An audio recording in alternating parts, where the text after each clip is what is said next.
Good morning, St. Luke's. It's June 18th. I'm reading through the Beatitudes, the famous Sermon on the Mount. Blessed are those who hunger and thirst for righteousness. They shall be filled.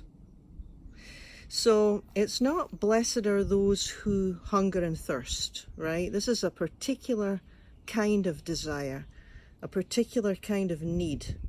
It could even be a discomfort, right? Because it's fine if you're physically hungry and you can go to the fridge and satisfy yourself, but Jesus isn't speaking about, a cheese sandwich here, right? This is a hunger for righteousness. So what is that? We rarely use the word. Well, I like Cynthia Bourgeau's way of explaining this. She says that it is righteousness that's anchored in God's aliveness. Now, I'll explain this a little bit. I'm going to try. She's a mystic, so, it's not going to be that clear. But I want to give you an example of the opposite of being anchored in God's aliveness, because I think we can get at what righteousness is once we know what it isn't.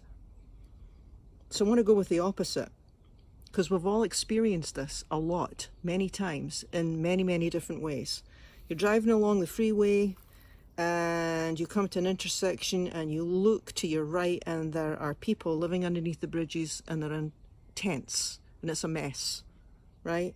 And you think, what in the world is wrong? Nobody should live that way, right? Or you are walking by a river and it's so polluted that the fish are dying. Or worse, there's no water in the river or the reservoir.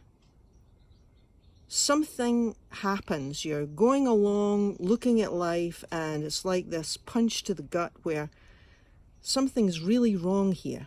It is so far from being anchored in God's aliveness.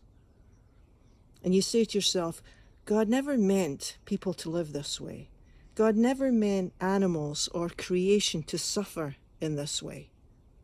And when something truly gets a hold of your heart, you do everything you can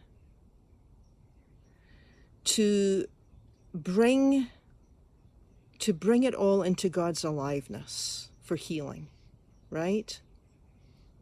So if you have a passion for something and you see that something's terribly wrong, you devote yourself to changing that thing, whatever it is, as best you can. You're driven to do it. Blessed are those who hunger and thirst for righteousness. I really, really need to bring this into this righteousness. I need this to be anchored in God's aliveness. This is so wrong. This is causing so much suffering. It's really the heart cry of a true activist. This is the true heart cry.